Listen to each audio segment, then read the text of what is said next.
Якутскую городскую думу и проект One Click Якутск наградили в Совете Федерации. Сегодня там прошло расширенное заседание с участием представителей регионов страны в честь Всероссийского дня самоуправления. За что получили награды делегаты, расскажут наши корреспонденты.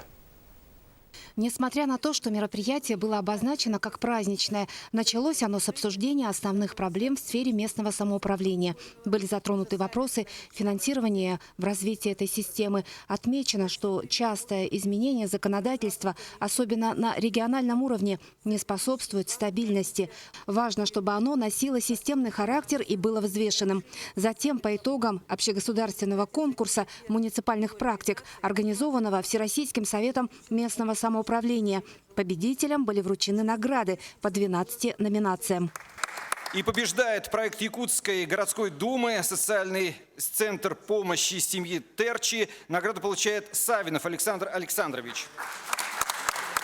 А вообще республика в части предоставления заявок заняла вообще второе место в Российской Федерации. Вот из этих 600 это порядка 40 проектов было представлено, ну и все они были отмечены. Отрадно, что якутяне были отмечены в таких номинациях, как жилищное самоуправление, молодежная политика и местный кадровый резерв и многих других. И побеждает интернет-портал One Click, город Якутск, республика Саха-Якутия. Отрадно, что по 12 номинациям из Республики Саха-Якутия 4 проекта, они не только они стали победителями. В номинации развития коммунальной инфраструктуры третье место присуждается проекту «Комплексное освоение территории квартала энергоэффективных домов», город Жатай, республики Саха-Якутия. Награду получает Исаева Евгения Николаевна. Да, мы уже не первый раз и получаем, вот в этот раз мы получили за третье место за комплексное освоение территории энергоэффективного квартала в поселке Жатай.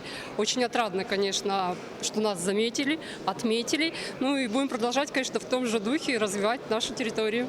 На заседании было отмечено, что лучший региональный опыт самоуправления должен распространяться на всю страну.